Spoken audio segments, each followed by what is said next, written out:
Hello and welcome.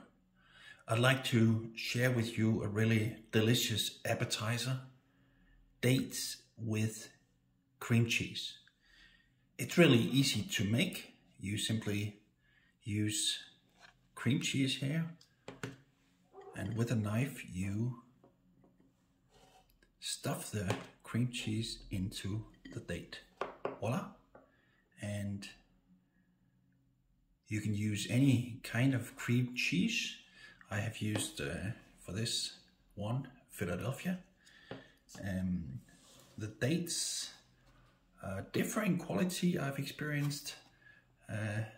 I've used this time here dates from Jordan, and I experienced that these dates are really big. They are also soft and sweet and really well-tasting dates.